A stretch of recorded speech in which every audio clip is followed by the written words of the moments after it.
Bien, ya estamos de vuelta con ustedes. Usted tiene hijos jóvenes, adolescentes, quienes están pues viviendo la efervescencia de la juventud, de la adolescencia. Presten atención a la siguiente conversación. Estamos con Carlos Vázquez Ganosa, secretario técnico del Consejo Nacional de Política Criminal del Ministerio de Justicia. Muy buenos días. ¿Cómo está? Buenos días. ¿Cómo está?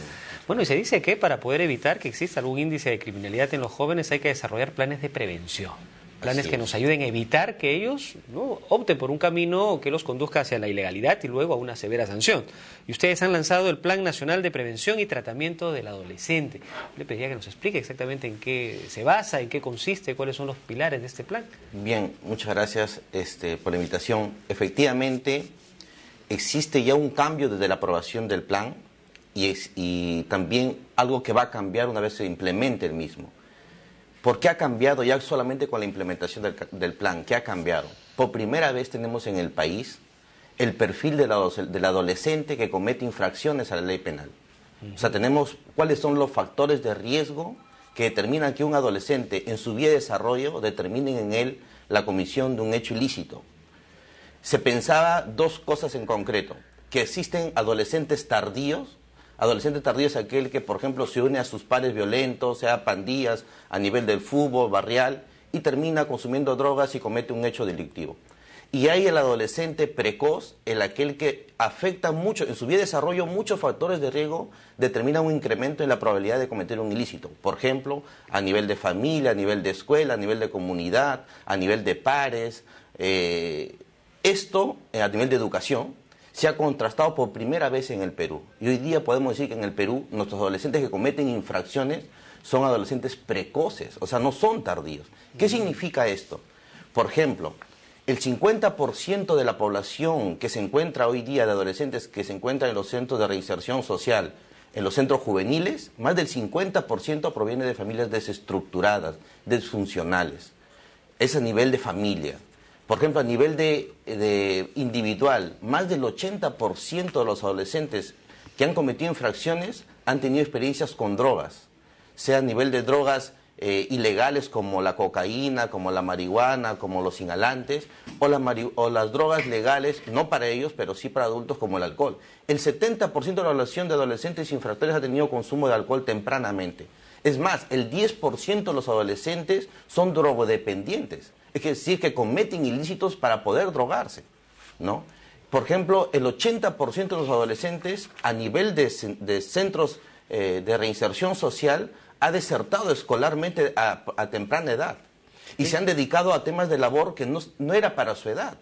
Entonces han comenzado con familias disfuncionales a desertar escolarmente, a consumir drogas, luego a delitos pequeños o de bagatela y luego han participado en crimen organizado, en tráfico de armas, es decir, ustedes han identificado de alguna manera, podríamos decir, las causas que podrían poner en un alto nivel de probabilidad de que se conviertan en criminales o que cometan actos delictivos. Un poco por lo que nos ha venido detallando. Ahora, ¿qué se propone hacer en este plan para, si ya conocen las causas, evitemos que las consecuencias se materialicen? Así es. Por eso mismo, ya solamente el hecho de tener las causas cambia el panorama y lo que va a cambiar es que se han establecido 20 iniciativas multisectoriales donde ingresa el Ejecutivo, el Legislativo, los gobiernos locales, los regionales, las universidades, la Defensoría del Pueblo. Por primera vez todos articulados para establecer 20 iniciativas estratégicas en los factores de riesgo que he mencionado. Es decir, hay, por ejemplo, las casas de la juventud, se van a implementar en los gobiernos locales casas de la juventud que determinan espacios de recreación para los adolescentes post-educación. Es decir, una vez que se cierra la escuela, en los horarios de escuela, una vez que se cierra o que el adolescente sale de la escuela, sale y tiene un espacio libre que puede ser copado por diferentes actividades. Las casas de la juventud va a poder darles una oferta a través de servicios de recreación, de espacios, donde estos adolescentes pueden ingresar post turno de escuela. Tenemos, por ejemplo, programas no solamente a nivel de gobiernos locales, tenemos programas a nivel de la Administración de Justicia, tenemos programas como los Jóvenes Líderes impulsados por el Ministerio Público. Jóvenes Líderes es un programa que rescata adolescentes ya en riesgo que ingresan a pandillas, los saca de ese mundo de violencia y los recupera para la sociedad. Tenemos programas, por ejemplo, como fiscales escolares que detectan dentro de la escuela la deserción escolar, el bullying, el consumo de drogas, la violencia familiar. Y no solamente tenemos ese tipo de programas a nivel de prevención, sino que tenemos programas a nivel de resocialización. No es lo mismo tratar a un adolescente que comete un homicidio, es un sicario, que tratar a un adolescente que consume drogas y robó para consumir drogas. Claro. Entonces, hay todo un tratamiento diferenciado en las tipologías de delitos. Ahora, señor Bajes, de acuerdo a lo que usted nos está diciendo, es abordar esta problemática de aquel joven, aquel menor de edad, pues que ha cometido una infracción, ¿no? Se me viene a la cabeza, no sé, este caso muy sonado de Gringallo, no solamente con temas o con medidas ultra represivas, con mayores condenas, sino viéndolo de un aspecto mucho más social, más profundo, incluso multisectorial, el tema de la prevención. Mire, algo interesante que el Consejo Nacional de Política Criminal arrojó en febrero de este año fue un diagnóstico de cuáles son las políticas públicas que tienden a reducir criminalidad. Y en los 20 años del país, los endurecimientos de las penas y la reducción de beneficios penitenciarios no ha ayudado en nada a reducir la criminalidad. O sea, hacer condenas o de repente sentencias mucho más fuertes, más exigentes, no aminora el aumentar resultado. Las penas y reducir beneficios para estos adolescentes o para cualquier persona no ha ayudado en los últimos 20 años a reducir la criminalidad. Porque esa no es la solución. La solución está en romper la cadena previa a la comisión del delito, es decir, los factores de riesgo.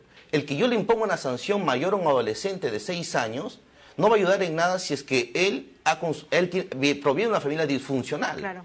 Entonces, los problemas no están en aumentar las penas o en reducir sus beneficios o reducir la edad de responsabilidad penal para que ahora tratar a los adolescentes como adultos. Ahí no está la solución. La solución está en planes integrales como el que se ha aprobado el día de ayer, que ataca a factores de riesgos que determinan la probabilidad. Nosotros tenemos en el Perú, según cifras de INEI, 4 de cada 10 peruanos son niños, niñas, adolescentes, son menores de 18 años. Es decir, que más de 10.500.000 adolescentes pueden infringir la norma penal. ¿Y cuántos de esos están en población de riesgo? Actualmente se encuentran, en factor de riesgo están 1.500.000, pero en el sistema de reinserción social solamente hay 5.300. O sea, tampoco hay que alarmar diciendo de que todos los adolescentes se encuentran han infringido la ley, no. Pero sí llama la atención, por ejemplo, que de vida nos diga que 4 de cada 10 adolescentes a nivel escolar ya consume drogas, sea 3 de cada 10, sea hombre o mujer, ya consume drogas. O que, por ejemplo, 4 o 3 de cada 10 adolescentes deserten en el tema escolar cuando están en esa edad para aprender. Ahora, señor Vázquez, usted nos menciona que me parece una iniciativa brillante esto de las casas de la juventud posteducación en los gobiernos locales, con los gobiernos regionales, una extraordinaria medida, pero ya estamos hablando de los adolescentes cuando dejaron el colegio. ¿Qué otras medidas han pensado, están proponiendo dentro de estas 20 iniciativas para trabajar con ellos desde la edad escolar, que es en donde generalmente se empieza a tener algún tipo de problemas de conducta, por decirlo menos? Así es, totalmente. Mire, el tratamiento de un adolescente es prevención primaria, secundaria y terciaria. ¿Qué significa esto? La prevención primaria son las necesidades básicas insatisfechas de un niño, niña y adolescente, pero para eso el Perú ya cuenta hace más de 15 años con el PENAYA, que es el Plan de Adolescencia y la Infancia, a través del Ministerio de la Mujer. Ese PENAYA establece salud, educación, familia en el tema. El plan que se ha aprobado el día de ayer ataca prevención secundaria y terciaria. ¿Qué significa esto? Prevención secundaria son aquellos que no han cometido un ilícito penal, un adolescente, un niño, pero que está en riesgo, en posible. Entonces, tenemos, por ejemplo, a nivel de lo que usted plantea, a nivel de escuelas, tenemos el programa a través del Ministerio de la Mujer que se ha incorporado de escuelas abiertas. Esto significa de que se identifican dentro de las escuelas, a nivel nacional, en más de 200 colegios identificados como de riesgo.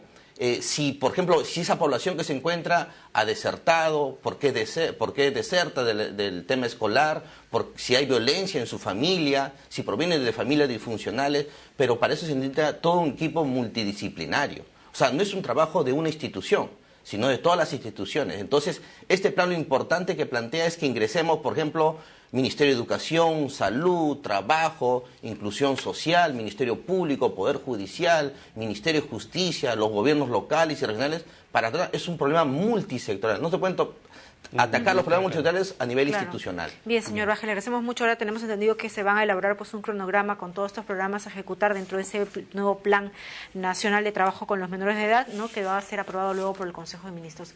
Gracias por habernos acompañado esta mañana. Hemos estado con Carlos Vázquez Ganosa, secretario técnico del Consejo Nacional de Política Criminal del Ministerio de Justicia y Derechos Humanos. Julio. Bien, son las 8 de la mañana con 1 minuto.